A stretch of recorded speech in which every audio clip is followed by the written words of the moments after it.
अगला क्वेश्चन है दूसरा, किस चैप्टर का है? चैप्टर नंबर 9 का। ठीक है, पहला क्वेश्चन हम लोग कर चुके हैं। दूसरा क्वेश्चन क्या है? आंधी आने से एक पेड़ टूट जाता है।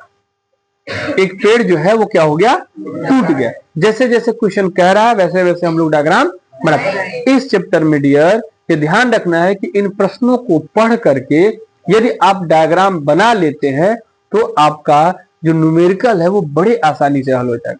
यदि डायग्राम आपका गलत बनेगा तो आप लाख प्रयास कर लीजिए, आपका सवाल आने वाला नहीं है, बिल्कुल नहीं आएगा। ठीक है, चलिए तो क्वेश्चन नंबर सेकंड जो है इसका हम लोग डायग्राम बनाते हैं। मान लीजिए एक पेड़ है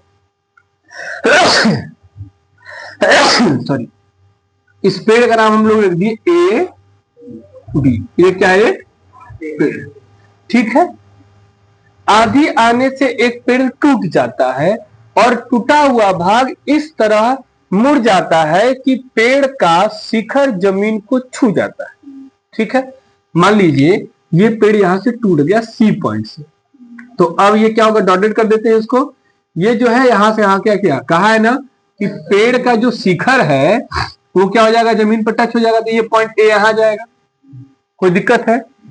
क्लियर है? नहीं तो इसको ये डॉटेड हो गया तो इसको ए डैश कर लेते हैं। ये काल्पनिक हो गया क्योंकि पहले तो वो था लेकिन बाद में वो टूट के नीचे चला आया, तो अब वहां कैसे रहेगा? नहीं रहेगा ना, वो दिखाया गया। ठीक है, अगर कोई पेड़ है तो उसके सबसे ऊपर वाले बिंदु को शिखर कहते हैं और नीचे वाले बिंदु को पाद कहते हैं। तो उसने क्या कहा कि शिखर जमीन को छू गया, तो जो पॉइंट ए यहां था ये पॉइंट टूट करके यहां आ गया। कोई डाउट है डियर? आगे क्या क्या है?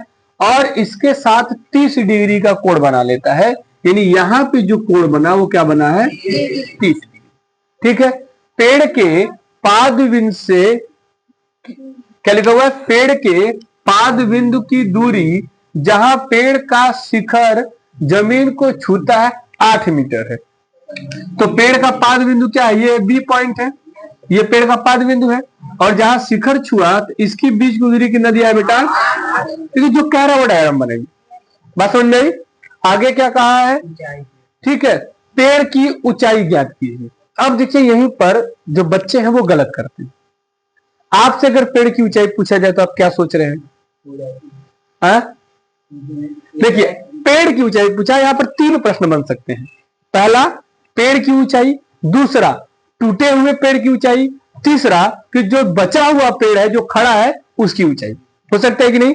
ध्यान दीजिएगा कि जो टूटा हुआ हिस्सा है वो क्या है? जो बचा हुआ हिस्सा बीसी, ये बचा हुआ हिस्सा है, और सीए जो है वो क्या है? टूटा हुआ हिस्सा। लेकिन डियर जो पेड़ है वो क्या है? ए बी है ना, पूरा पेड़ ए बी था ना, हमको ए बी का मान निकालना होगा। लड़का या तो ये निकाल के छोड़ेगा, ये पेड़ की ऊंचाई नहीं है बेटा, ये जो पेड़ का बचा हुआ हिस्सा है जो नहीं टूटा है वो है, और टूटा हुआ हिस्सा क्या है? सी ए। बात क्लियर है? तो पेड़ की ऊंचाई अगर निकालना है तो हमें बी सी सी ए इसको जोड़ना हो। ठीक है, चलिए यहां पर 30 है। अब देखिए हमको ये निकालना है, तो लंब अगर यहां पे तो ये लंब ये आधार, लंब और आधार में क्या होता है? tan। tan होता है ना। पहले यहां पे कुछ चीजें मान लेते हैं। माना बचे पेड़ की ऊंचाई मान लीजिए यच, ये हमने इसको यच मान लिया। ठीक है, और टूटे हुए पेड़ को हम यक्स मान लेते हैं। बात समझ में आई? टूटे पेड़ की ऊंचाई हमने क्या मान लिया? एक्स। तो टोटल पेड़ की ऊंचाई क्या होगा डियर? बताइए, पेड़ की ऊंचाई क्या होगा? H plus x. टोटल पेड़ यही है ना? कोई डाउट है? अब निकालते हैं। अगर ये लंब है, ये आधार है, तो लंब और आधार में क्या संबंध होता है? tan का। चलिए हमने लिख लिया कि त्रिभुज ए बी सी हमने एक बार tan 30 लगा दिया, तो इसके लिए लंब बटे आधार, लंब क्या है बेटा? सी बी बटे बी ए। तो tan 30 की वैल्यू कितनी होती है? 1 बाई अंडर रूट। बीसी की वैल्यू कितनी है? एच। इसकी वैल्यू कितनी है? 8। क्रॉस मल्टीप्लीकेशन होगा, क्या हो जाएगा?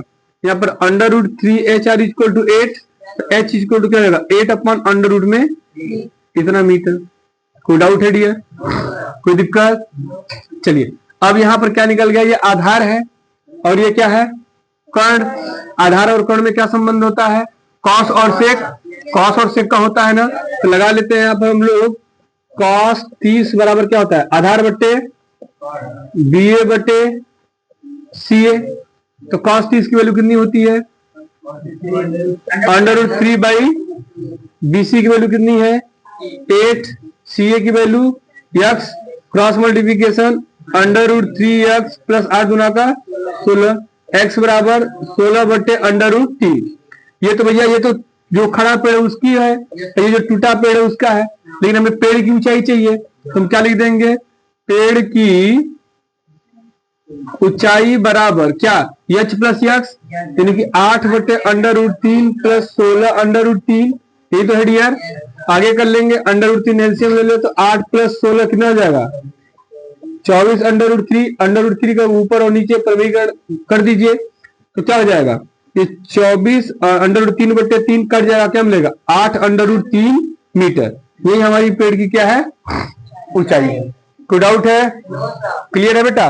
तो पेड़ की ऊंचाई हमें h प्लस x जोड़ना था जो 8 √3 है। ओके।